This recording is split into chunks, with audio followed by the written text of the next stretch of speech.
आप देख रही हैं न्यूज इनसाइडर के साथ प्रोग्राम स्पेशल रिपोर्ट, जिसमें दिन भर की अहम खबरें पहुंचाएंगे आप तक। क्या आप सर्दियों में ठंड से परेशान हैं और चाहते हैं अपने घर को गर्म और आरामदायक बनाना? पेश है Exowarm underfloor heating system latest technology के साथ आपके घर के लिए बेहतरीन हीटिंग सोल्यूशन। ये न सिर्फ बिजली कम इस्तेमाल करता है बल्कि देता है आपको लाइफ टाइम सर्विस वारंटी और 15 ईयर रिप्लेसमेंट गारंटी। ये शॉक प्रूफ और वाटर प्रूफ है, जो इसको बनाता है मुकम्मल सेफ और रिलायबल। और अगर लाइट चली जाए तो भी 6 से 8 घंटे का हीट बैकअप प्रोवाइड करता है। और मालूमात के लिए अभी हमारी टीम से राब्ता करें। पीडीपी सरबराह महबूबा मुफ्ती का बयान, पार्टी बीजेपी को बाहर रखने के लिए तीसरी तरजीह के तौर पर नेशनल कॉन्फ्रेंस के उम्मीदवार की राज्यसभा में करेगी हिमायत। ताहम कांग्रेस ने फिलहाल मरकजी क़ियादत से वोट की हिदायत न मिलने की कही बात। पीपल्स डेमोक्रेटिक पार्टी की सरबराह और जम्मू कश्मीर की साबका वज़ीर आला महबूबा मुफ्ती की जानिब से जुमेरात को एक प्रेस कॉन्फ्रेंस से खिताब करते हुए कहा गया है कि सेशन के एक तामीरी और कंस्ट्रक्टिव माहौल में शुरू होने की बात कही। साथ साथ ये भी कहा कि अहम मसाइल अभी भी फौरन तवज्जो के मुतालिब हैं। उन्होंने जमीन के हकूक और डेली वेजर्स मजदूरों की रेगुलराइजेशन के बिल असेंबली में पास करने की तायद की है, ताकि मकामी लोगों और मजदूरों के हकूक महफूज रहें। महबूबा मुफ्ती की जानिब से हुकूमत पर तनकीद करते हुए ये कहा गया है कि लोकल जमींदारों को खतरा है, जैसे कि जिन्हें लीज कैंसिल करने और जमीन बाहर वालों को ट्रांसफर करने की धमकी दी जा रही है। उन्होंने कहा कि कश्मीर के कई होटल के लीज खतरे में हैं। वो होटल मालिक जो कि दशकों से अपना काम कर रहे हैं, उन्हें ये कहा जा रहा है कि उनके लीजेस टर्मिनेट करके ऑक्शन किए जाएंगे। महबूबा मुफ्ती की जानिब से कहा गया है कि आर्टिकल 370 के खत्म होने के बाद से सबसे बड़ा मसला जम्मू कश्मीर की जमीन की हिफाजत थी, लेकिन ऐसी हरकतें उस मकसद को नुकसान पहुंचा रही हैं। उन्होंने बताया है कि उनकी पार्टी ने असेंबली में एक बिल इंट्रोड्यूस किया है जो कि घर, दुकान और होटल की ओनरशिप लोकल के नाम रेगुलराइज करने की बात कहता है। महबूबा मुफ्ती ने यह भी कहा है कि गरीब लोग जो कि अपने घर और दुकान चला रहे हैं, उन्हें उनके हकूक मिलने चाहिए। इसी तरह वो होटल्स जो कि पीढ़ियों से चल रहे हैं, उनका हक भी लोकल मालिक को ही दिया जाना चाहिए। उनकी जानिब से नेशनल कॉन्फ्रेंस के सरबराह फारूक अब्दुल्ला से भी मदद की दरख्वास्त की गई है, ताकि ये बिल्स असेंबली में पास हो जाएं। उनका ये कहना था कि जब उन्होंने बिल पेश किया है तो कुछ लोगों ने इसे लैंड जिहाद कहा, मगर उन्हें उम्मीद है कि बिल को सपोर्ट मिलेगा। वोटिंग के हवाले से महबूबा मुफ्ती की जानिब से कहा गया है कि पीडीपी नेशनल कॉन्फ्रेंस के उम्मीदवार शमी ओबरॉय को अपनी तीसरी तरजीह वोट देंगी, ताकि बीजेपी को फायदा ना हो। उन्होंने ये कहा है कि हम अपने 3 वोटर नेशनल कॉन्फ्रेंस के तीसरे कैंडिडेट को दे रहे हैं, ताकि अगर बीजेपी चौथी सीट जीत भी जाए तो हम पर इल्जाम ना आए। मजदूरों की बात करते हुए महबूबा मुफ्ती की जानिब से कहा गया है कि PHE, R&B, irrigation, health and education department के डेली वेजर्स 20 से 25 साल से बिना मुनासिब तनख्वाह के काम कर रही हैं। उनकी सर्विसेज को रेगुलराइज करना जरूरी है और उनका बिल भी इस मसले को हल करेगा। महबूबा मुफ्ती की जानिब से नेशनल कॉन्फ्रेंस से दरख्वास्त की गई है कि दोनों बिल्स यानी लैंड राइट बिल और डेली वेजर बिल असेंबली में पास कराए जाएं, ताकि मकामी लोग और मजदूर अपने हकूक हासिल कर सकें। वहीं इस सिलसिले में कांग्रेस के एमएलए राजौरी से इफ्तिखार अहमद की जानिब से कहा गया है कि उनकी पार्टी अभी तक अपनी सेंट्रल लीडरशिप से कोई हिदायत तक नहीं पहुंची है। उन्होंने कहा है कि राज्यसभा के इंतखाबात में नेशनल कॉन्फ्रेंस के उम्मीदवारों को वोट देना है या नहीं, पार्टी की मरकजी क़ियादत ने इस हवाले से अभी तक हिदायत नहीं दी है। उन्होंने फारूक अब्दुल्ला के बयान पर जवाब देते हुए कहा कि मुझे मालूम नहीं है कि फारूक साहब ने ऐसा बयान किस तनाजुर में दे दिया, हमें अभी तक कोई भी हिदायत नहीं मिली है। इफ्तिखार की जानिब से यह भी बताया गया कि आज शाम 6 बजे कांग्रेस लेजिस्लेचर्स की मीटिंग होगी, जिसमें की इंतखाबात की स्ट्रेटजी फाइनल की जाएगी। क्योंकि कल शमी ओबरॉय भी मेरे पास आए थे, उन्होंने भी कहा, उमर साहब ने भी कहा कि भाई जो भी प्रो पीपल बिल होगा हम उसको ऑब्स्ट्रक्ट नहीं करेंगे। तो मैं उम्मीद रखती हूँ कि हम जो इस वक्त पीडीपी 3 वोट लेके बीजेपी को दूर रखने के लिए एक ऐसी जमात को वोट डाल रहे हैं जो मेरे ख्याल में उस लायक नहीं है। क्योंकि हम ये सोच के वोट डाल रहे हैं कि हम चाहते हैं कि जो फासिस्ट फोर्सेस हैं, कम्युनल फोर्सेस हैं, उनको किसी भी कीमत पे रोक लेना है। एमएलए महराज मलिक के हवाले से जम्मू कश्मीर असेंबली में गर्म बहस, नेशनल कॉन्फ्रेंस और कांग्रेस का खामोश एहतजाज, हुकूमत से किया फौरी रिहाई का मुतालबा। जम्मू कश्मीर असेंबली में आज का दिन काफी गर्म रहा जब डोडा के एमएलए महराजुद्दीन मलिक की गिरफ्तारी और उन पर पब्लिक सेफ्टी एक्ट लगाए जाने का मुद्दा उभर कर सामने आया। असेंबली की कार्रवाई शुरू होने से पहले नेशनल कॉन्फ्रेंस और कांग्रेस के अरकान की जानिब से अंदर और बाहर दोनों ही जगहों पर खामोश एहतजाज यानी साइलेंट प्रोटेस्ट किया गया। असेंबली के दरवाजों के बाहर नेशनल कॉन्फ्रेंस और कांग्रेस के एमएलए की जानिब से हाथों में प्ले कार्ड उठाए हुए थे जिन पर लिखा हुआ था, वोट का एहतराम करो, अवाम का एहतराम करो, महराज मलिक को रिहा करो। ये लोग कुछ देर तक जमीन पर बैठकर खामोश धरना देते रहे और हुकूमत से तकाजा किया गया कि महराज मलिक को फौरन ही रिहा किया जाए। जैसे ही असेंबली की प्रोसीडिंग शुरू हुई, नेशनल कॉन्फ्रेंस के तनवीर सादिक और हिलाल अकबर लोन की जानिब से भी स्पीकर से गुजारिश की गई कि महराज मलिक के मामले पर फौरन बहस की इजाजत दी जाए। उन्होंने कहा कि डोडा के लोगों ने अपने नुमाइंदे को चुना है और वो अपनी आवाज उन तक पहुंचाना चाहते हैं। उसे जेल में रखकर उन लोगों के जमहूरी हकूक से इनकार किया जा रहा है। लेकिन वहीं स्पीकर अब्दुल रहीम राथर की जानिब से इस बहस की इजाजत देने से इनकार कर दिया गया। उन्होंने कहा कि असेंबली का सेशन अभी शुरू हुआ है और पहले दिन उन रहनुमाओं के लिए फातिहा ख्वानी और इखलाकी खराज अकीदत का होता है जो कि गुज़िश्ता दौर में वफात पा चुके हैं। स्पीकर ने यह भी कहा कि यह मामला किसी मुनासिब वक्त पर उठाया जा सकता है। सेशन के बाद तनवीर सादिक मीडिया से बात कर रहे थे। उनकी जानिब से हुकूमत से महराज मलिक की बिला शर्त रिहाई का मुतालबा दोहराया गया। उन्होंने कहा था कि यह सिर्फ एक शख्स का नहीं बल्कि जमहूरी उसूलों का मसला है। एक मुंतखब नुमाइंदा अपने इलाके के मसाइल जेल से आखिर कैसे उठाएगा। वहीं इसी तरह हिलाल अकबर लोन की जानिब से भी इस कदम को गैर जमहूरी और नाइंसाफी पर मबनी करार दिया गया। उन्होंने कहा कि हुकूमत को दस्तूरी कीमतें और जमहूरी उसूल बरकरार रखने चाहिए और हर मुंतखब रकुन को अपना फर्ज अदा करने का मौका मिलना चाहिए। नेशनल कॉन्फ्रेंस के सरबराह डॉक्टर फारूक अब्दुल्ला की जानिब से भी महराज मलिक के हवाले से बयान देते हुए कहा गया है कि हर मसाइल बातचीत से हल हो सकते हैं। उनकी जानिब से कहा गया कि महराज मलिक ने जिन अल्फाजों का इस्तेमाल किया वो सही नहीं थे, लेकिन उसके लिए महराज मलिक पर PSA लगाना भी सही नहीं है। वहीं वज़ीर आला उमर अब्दुल्ला की जानिब से भी नामानगारों से बात करते हुए कहा गया कि महराज मलिक की PSA के तहत गिरफ्तारी से सभी MLAs परेशान हैं। उन्होंने कहा कि ऐसे कोई भी अल्फाज उनकी जानिब से इस्तेमाल नहीं किए गए थे जिसके लिए उन्हें PSA जैसे कानून को लगा दिया जाए। वाज़ेह रहे तो महराज मलिक जो कि डोडा के लोगों के मुंतखब नुमाइंदे हैं, अभी भी पब्लिक सेफ्टी एक्ट के तहत जेल में बंद हैं। मुख्तलिफ जमातों की जानिब से कहा जा रहा है कि उनकी गिरफ्तारी से डोडा की आवाम की आवाज को असेंबली में दबाया जा रहा है। तेवर नहीं दिखाए हैं। महराज मलिक साहब एक चुनिंदा अपने लोगों के नुमाइंदे हैं और नेशनल कॉन्फ्रेंस और हम सब उनके जो कुलीग्स हैं ये चाहते हैं कि महराज मलिक एक चुनिंदा हैं, उनको लोगों ने चुना है। इस जमहूरियत का सबसे बड़ा गहना है कि लोग वोट करते हैं और अपना चुनिंदा नुमाइंदा असेंबली में भेजते हैं। हम चाहते हैं और हमारी अपील होगी कि जल्द से जल्द महराज मलिक साहब को रिलीज़ किया जाए ताकि वो भी अपने जो फ़राइज़ हैं, अपने जो एज MLA जो इस असेंबली में करना चाहते हैं वो करें। और मुझे लगता है चुनिंदा नुमाइंदे को कभी अरेस्ट नहीं करना चाहिए। हम बाहर एक साइलेंट प्रोटेस्ट में हैं कि किसी तरीके से महराज मलिक साहब को यहाँ रिलीज़ किया जाए ताकि वो असेंबली में आके अपने लोगों की तर्जुमानी कर सकें। जम्मू कश्मीर के साबका गवर्नर मरहूम सत्यपाल मलिक पर असेंबली में छिड़ा फसाद, बीजेपी और NCI आमने सामने, स्पीकर ने अल्फाज हटाने से किया इनकार। जम्मू कश्मीर असेंबली का ऑटम सेशन जब जुमेरात के दिन शुरू हुआ तो उसका आगाज मरहूम गवर्नर सत्यपाल मलिक के लिए ऑबिचुरी रेफरेंस से हुआ था। लेकिन यह सेशन एकदम से गर्म माहौल में तब्दील हो गया जब नेशनल कॉन्फ्रेंस और बीजेपी के दरमियान तेज बहस छिड़ गई। नेशनल कॉन्फ्रेंस के रुकन बशीर अहमद वीरी की जानिब से गवर्नर सत्यपाल मलिक को याद करते हुए कहा गया कि वो एक मुख्तलिफ और मुतनाज़िया शख्सियत थे जिनका नाम हमेशा ही आर्टिकल 370 के खात्मे से जुड़ा रहेगा। इस बयान पर फौरन ही बीजेपी के रुकन श्यामलाल शर्मा की जानिब से सख्त एहतजाज किया गया और मांग की गई कि वीरी के अल्फाज असेंबली के रिकॉर्ड से हटा दिए जाएं, यानी एक्सपंज कर दिए जाएं। स्पीकर अब्दुल रहीम राथर की जानिब से फौरन इस मामले पर तवज्जो दी गई और वीरी को याद दिलाया गया कि मरहूम शख्सियत के बारे में अदब और एहतराम से बात करनी चाहिए, मगर उन्होंने बीजेपी के रकुन की दरख्वास्त कबूल नहीं की और कहा कि असेंबली के अरकान को अपनी राय देने का पूरा हक है। कांग्रेस के रहनुमा गुलाम अहमद मीर की जानिब से भी सत्यपाल मलिक को याद करते हुए कहा गया कि वो एक बहादुर और खुलकर बात करने वाले लीडर थे। उनका कहना था कि हो सकता है कि आर्टिकल 370 के खात्मे से उन्हें फायदा मिला हो, लेकिन वो इस फैसले से खुद भी मुसीबत में आ गए। उन्होंने अपनी जिंदगी के आखिरी दिनों में सच को सामने लाने के लिए बहुत कोशिश की।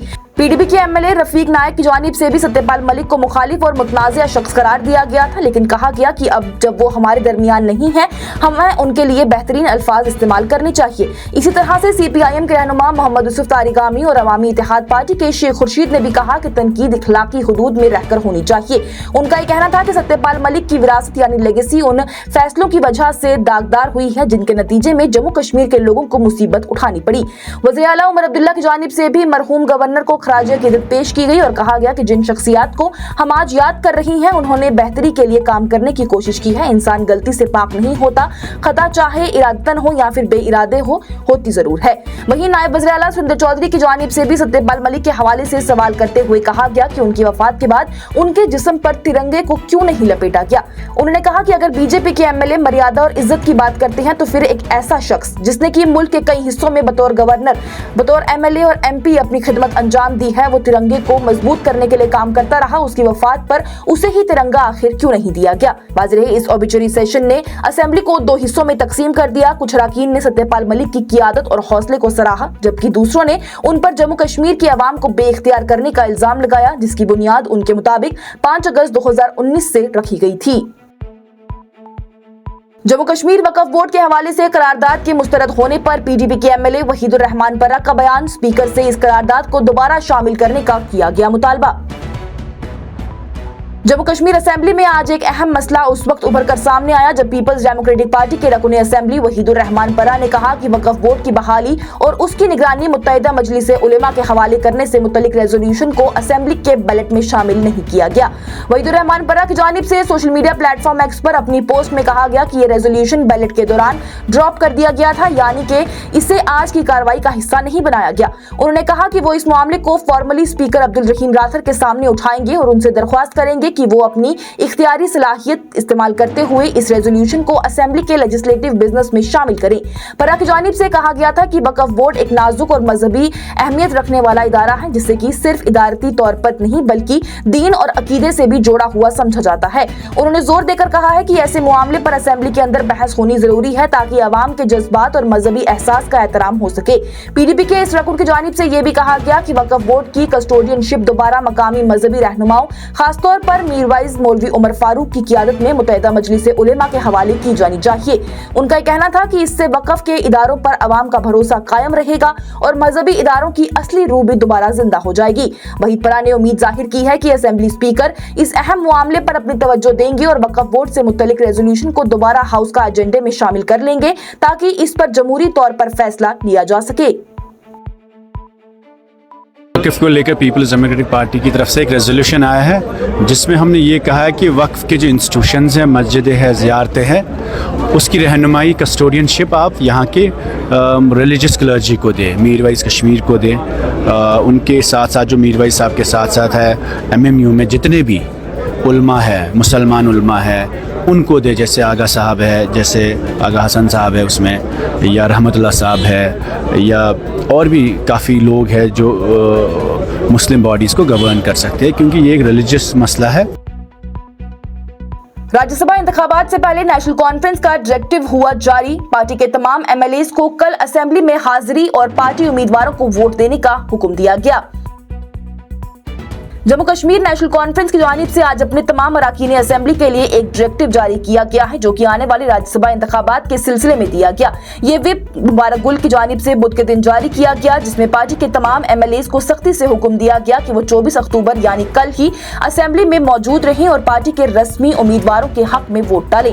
दफ्तर से जारी इस रस्मी इतला के मुताबिक हर नेशनल कॉन्फ्रेंस के रकुन को असेंबली का सेशन उस दिन अटेंड करना लाजमी करार दिया गया है जब राज्यसभा के लिए पोलिंग होगी। इस व्हिप में वाज़ेह तौर पर लिखा गया है कि कोई भी रकुन गैर हाजिर नहीं रहेगा, वोट से परहेज नहीं करेगा और पार्टी के हुक्म के खिलाफ वोट नहीं डालेगा। मुबारक गुल ने अपने हुक्म में ये कहा है कि मैं जम्मू कश्मीर नेशनल कॉन्फ्रेंस का चीफ व्हिप होने के नाते तमाम मोहतरम अरकान को सख्ती से हिदायत देता हूं कि वो 24 अक्टूबर 2025 को असेंबली में हाजिर रहें, पार्टी के रस्मी उम्मीदवारों के हक में वोट दें और किसी भी सूरत में गैर हाजिर रहने या फिर मुखालिफ वोट देने से परहेज करें। पार्टी के अंदरूनी ज़राए के मुताबिक ये व्हिप राज्यसभा के अहम इंतखाबात को मद्देनजर रखकर जारी किया गया है, जहां पर नेशनल कॉन्फ्रेंस अपनी नुमाइंदगी अपर हाउस में बरकरार रखना चाहती है। पार्टी के अफराद ने यह कहा है कि इस व्हिप पर सख्ती से अमल दरामद कराया जा रहा है ताकि पार्टी में इत्तेहाद और नज़्म ज़ब्त बरकरार रहे। राज्यसभा इंतखाबात से एक दिन कबल नेशनल कॉन्फ्रेंस के सरबराह फारूक अब्दुल्ला का दावा, बोले कांग्रेस हमारी हिमायत में है। साथ ही उत्तर प्रदेश में हलाल प्रोडक्ट्स की फरोख्त पर पाबंदी पर भी उन्होंने वज़ीर आला आदित्यनाथ को बनाया हर्फ तनकीद।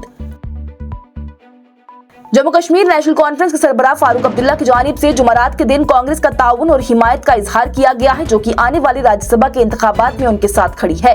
मीडिया से बात करते हुए फारूक अब्दुल्ला ने कहा कि कांग्रेस हमारे साथ है और राज्यसभा के इंतखाबात में हमें सपोर्ट कर रही है। इसके अलावा फारूक अब्दुल्ला की जानिब से उत्तर प्रदेश के वज़ीर आला आदित्यनाथ के हलाल सर्टिफिकेशन पर दिए गए बयानात पर भी अपनी राय दी गई। उनका यह कहना था कि हिंदुस्तान एक ऐसी जगह है जहां पर इख्तिलाफात के बावजूद भी वहादत यानी यूनिटी है। जब तक हम अपनी मुख्तलिफ सकाफत और मजहबी रंगों को बरकरार रखेंगे तब तक ही हिंदुस्तान मजबूत रहेगा। फारूक अब्दुल्ला ने मजीद कहा कि किसी भी हुकूमत का कब्जा हमेशा ही कायम नहीं रहता है। ऐसा वक्त आएगा जब वो लोग भी ताकत पर हैं और वो उसके बाद ताकतवर नहीं रहेंगे, वो अपनी जगह खो देंगे। ये बयानात उन लम्हों में दिए गए जबकि राज्यसभा के इंतखाबात के हवाले से सियासी हालात गर्म है और हर पार्टी अपने लिए सपोर्ट हासिल करने की कोशिश कर रही है। आपको क्या ऊपर से तार आया है? कांग्रेस हमारे साथ है और हमें सपोर्ट कर रही है। और बोलिए सर, योगी आदित्यनाथ ने बोला है कि जो हलाल सर्टिफिकेट होगी खाने की उसको अवॉइड ही कर दिया जाए। किसको? जो हलाल सर्टिफिकेट मिलती है ना यूपी में खाने पीने की, तो उसने बोला कि हलाल सर्टिफिकेट वाला खाना अवॉइड करना चाहिए सबको। ये आपको यूपी के वालों के सवाल पूछना चाहिए, हम लोगों से कोई ताल्लुक नहीं है। लेकिन सर ये मुसलमान वहाँ के लोग जो हैं इसका फैसला वो करेंगे। हिंदुस्तान जो है वो यूनिटी इन डाइवर्सिटी है और जब तक डाइवर्सिटी को हम कायम करेंगे, उसको मजबूत करेंगे, तो भारत भी मजबूत रहेगा। It is not a unitary system.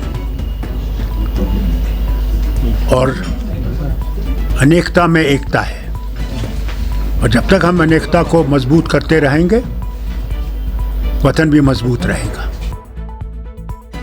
National conference के एमएलए बशीर वीरी का बीजेपी के मरहूम रहनुमा रमेश अरोड़ा पर तनकीदी बयान से मचा बवाल। बीजेपी ने वीरी के फिरका वाराना जमात के टैग पर की शदीद मजम्मत। जम्मू कश्मीर लेजिस्लेटिव असेंबली में स्पीकर अब्दुल रहीम राथर की जानिब से नेशनल कॉन्फ्रेंस के रकुन बशीर अहमद वीरी को मरहूम सियासी रहनुमाओं के खिलाफ बयानात देने पर सख्त तनबीह किया गया है। ये वाकया उस वक्त पेश आया है जबकि असेंबली में मरहूम अराकीन और रहनुमाओं के लिए खराजे क़ीदत पेश की जा रही थी। बशीर अहमद वीरी की जानिब से इस दौरान मरहूम बीजेपी के रहनुमा रमेश अरोड़ा के बारे में कहा गया कि वो सेकुलर शख्स थे लेकिन एक कम्युनल पार्टी से ताल्लुक रखते थे। उनका रुझान आरएसएस से भी था। इस बयान ने फौरन ही बीजेपी के अराकीन को नाराज कर दिया और उन्होंने सख्त एहतजाज किया। स्पीकर अब्दुल रहीम राथर की जानिब से फौरन ही मामले अपने ज़ेरे गौर लिया गया और वीरी को तनबीह करते हुए कहा गया है कि मरहूम अफराद के खिलाफ कोई भी नामुनासिब और तनकीद भरे अल्फाज इस्तेमाल न किए जाएं। उनका यह कहना था कि असेंबली के तारीखी रिवायात में ऐसे हवाले कभी नहीं दिए गए। बीजेपी के रहनुमा श्यामलाल शर्मा की जानिब से भी इस पर अपना एहतजाज ज़ेरे इजहार करते हुए कहा गया है कि मरहूम अफराद के बारे में एहतराम और नरमी से बात की जानी चाहिए, ना कि उनकी सियासी तनकीद की जानी चाहिए। इसके बाद वीरी की जानिब से दोबारा अपने बयान में मरहूम गवर्नर सत्यपाल मलिक का जिक्र किया गया और कहा गया कि वो भी एक मुतनाज़े यानी कंट्रोवर्शियल शख्सियत रहे। उन्होंने कहा कि उनकी एक मशहूर कंट्रोवर्सी फैक्स मशीन का मसला था, जब उन्होंने ये कहा था कि फैक्स मशीन ही काम नहीं कर रही थी। इस पर भी बीजेपी के अराकीन ने शदीद एतराज उठाया, जिस पर कि स्पीकर ने वीरी को सख्ती से रोका और कहा कि असेंबली के अंदर खराजे क़ीदत के दौरान किसी मरहूम शख्सियत पर तनकीद या फिर सियासत नहीं की जानी चाहिए। स्पीकर राथर ने तमाम अराकीन को हिदायत भी की कि वो असेंबली के डेकोरम बरकरार रखें और मरहूम अफराद के हवाले से इज्जत और अदब का ख्याल रखें। उन्होंने कहा कि इस मंच का मकसद सियासत नहीं बल्कि उन लोगों को याद करना है जिनके साथ हमने काम किया है।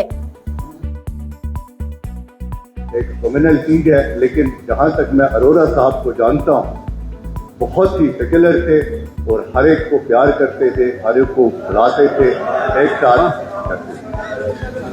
इसी तरह चारक साहब का जहाँ तक सवाल है, हुसैन सिंह चारक साहब का सवाल, वो रियासत के एक मायानाज सपूत रहे हैं, कांग्रेस के साथ वापस He said the organization belongs to is a communal organization. मतलब आप बोलते वक्त अल्फाज का सही इस्तेमाल करें, अच्छा नहीं लगता है जिसे दूसरे। असेंबली सेशन के पहले ही दिन हस्ब इख्तिलाफ सुनील शर्मा का नेशनल कॉन्फ्रेंस पर हमला। बोले मरहूम पर सियासत करना अफसोसनाक है, कुरान उठाकर वोट की कसम खाकर भी गलत रवैया इख्तियार करते हैं। राज्यसभा के इंतखाबात से सिर्फ एक दिन पहले बीजेपी के सीनियर रहनुमा और leader of opposition Sunil Sharma की जानिब से नेशनल कॉन्फ्रेंस के कुछ एमएलएस पर सख्त तनकीद की गई है। शर्मा का यह कहना था कि नेशनल कॉन्फ्रेंस के अरकान ने ऑबिचुरी रेफरेंसेस के दौरान उन अफराद के खिलाफ बातें की हैं जो कि अब इस दुनिया में नहीं रही हैं, जो कि न सिर्फ गैर मुनासिब थे बल्कि असेंबली के अदब के भी खिलाफ थे। सुनील शर्मा की जानिब से कहा गया है कि उन्हें नेशनल कॉन्फ्रेंस के कुछ अरकान के रवैये से मायूसी हुई है। उनका कहना था कि मुझे अफसोस है कि नेशनल कॉन्फ्रेंस के कुछ एमएलएस ने उन लोगों के खिलाफ अल्फाज इस्तेमाल किए जो कि अब जिंदा भी नहीं है। उनके बारे में बहस या फिर तनकीद करने का यह मुनासिब वक्त होता है, लेकिन ऑबिचुरी रेफरेंसेस के दौरान ऐसा करना बहुत गलत था। उन्होंने ये भी कहा कि नेशनल कॉन्फ्रेंस ने असेंबली के मुकद्दस रिवायात को सियासत में तब्दील कर दिया। शर्मा ने इल्जाम लगाया कि नेशनल कॉन्फ्रेंस के अरकान सियासी मामलात को ज्यादा तरजीह दे रहे हैं, जबकि उन्हें इस वक्त इखलाकी और इंसानी एहतराम दिखाना चाहिए था। सुनील शर्मा ने नेशनल कॉन्फ्रेंस पर और भी सख्त अल्फाज में तनकीद करते हुए कहा कि बदकिस्मती से नेशनल कॉन्फ्रेंस एक जहनी बेचैनी का शिकार है। उन्हें तकलीफ इस बात की है कि उनके घर गिराए जा रहे हैं। अब वो अपना गुस्सा उन लोगों पर निकाल रहे हैं जो कि अब जिंदा भी नहीं है। आज सुबह सब एमएलएस कुरान उठाकर कसम खा रहे थे कि वो कल वोट देंगे और यहाँ आकर वही लोग मरहूम अफराद के खिलाफ बोल रहे हैं। ये दिन सियासत का नहीं है, नेक अल्फाज का होता है। उनका कहना था कि ऑबिचुरी सेशन का मकसद सिर्फ मरहूम अरकान को खराजे क़ीदत पेश करना है, न कि उन पर सियासत करना। शर्मा ने इस रवैये को अफसोसनाक और नाकाबिले कबूल भी करार दिया। मेरा मुंह नहीं खुलाइए, आज अच्छा नहीं है। तो हमारा कोई हक नहीं बनता कि हम इसके खिलाफ कोई शब्द कोई अल्फाज इस असेंबली में इस हाउस में बोले, तो आज हमारे बीच में न रहा। इसके मैं गुंजू का नैतिकता का पालन करते हुए तमाम ऐसे लोगों को हृदय से श्रद्धांजलि भेंट करता हूं। और वज़ीर आला उमर अब्दुल्ला की जानिब से आज स्पीकर पर जोर दिया गया कि वो ऑबिचुरीज के हवाले से पार्लियामेंट का तरीकाकार अपनाए। जम्मू कश्मीर असेंबली के ऑटम सेशन के पहले दिन वज़ीर आला उमर अब्दुल्ला की जानिब से मरहूम शख्सियात और वजीरों को खराज क़ीदत पेश की गई। असेंबली में अपनी गुफ्तगू के दौरान उन्होंने स्पीकर अब्दुल रहीम राथर से गुजारिश की है कि वो सुल्तान पंडितपुरी के नाम की छूट जाने पर वजाहत तलब करें, जो कि ऑबिचुरी रेफरेंस से निकाल दिया गया। वज़ीर आला उमर अब्दुल्ला ने कहा कि जिन लोगों को हम आज याद कर रही हैं, उन्होंने अपने मकसद के लिए काम किया। उनका कहना था कि हम में से भी कोई फरिश्ता नहीं है, गलतियां होती हैं, चाहे जानबूझकर हो या फिर गलती से हो। उन्होंने ये भी कहा कि ऑबिचुरी रेफरेंस में लंबी तारीफ और तारीख की जगह सिर्फ मुख्तसर इजहार ताज़ीम किया जाए। वज़ीर आला की जानिब से असेंबली में गुजारिश की गई कि हम सियासतदान हैं और सियासत करना पसंद करते हैं, मगर पार्लियामेंट की तरह स्पीकर को चाहिए कि ऑबिचुरी रेफरेंस के दौरान मुख्तसर और मुअस्सर तरीके अपनाए जाएं। उमर अब्दुल्ला ने मजीद कहा कि जो हम आज उन्हें याद करते हैं तो कल हमें भी याद किया जाएगा, इसलिए हमें उनसे कुछ सीखना चाहिए। उन्होंने उन तमाम रहनुमाओं को याद दिलाया है जो अवाम के इंतखाब के बाद या फिर किसी पार्टी के जरिए अपनी खिदमत अंजाम दे रही है। वज़ीर आला उमर अब्दुल्ला की जानिब से जीएम शाहीन को बहादुर लीडर करार देते हुए कहा गया कि वो एक बड़े हमले से जख्मी होने के बावजूद भी हमेशा आवाम की खिदमत के लिए पुरअज़म और मुस्तहकम रहे। वहीं दूसरी तरफ स्पीकर अब्दुल रहीम राथर की जानिब से जिला इंतजामिया कुपवाड़ा की तनकीद की गई, जिन्होंने मरहूम मोहम्मद सुल्तान पंडितपुरी की वफात की असेंबली सेक्रेटेरिएट को वक्त पर इतला नहीं दी। स्पीकर ने इसे बेज़माना रवैया करार देते हुए कहा है कि इस गलती की वजह से उनका नाम ऑबिचुरी रेफरेंस से निकाल दिया गया। आज की स्पेशल रिपोर्ट में इतना ही। दीजिए इजाजत। लेटेस्ट अपडेट्स के लिए देखते रहिए न्यूज़ इनसाइडर 24/7।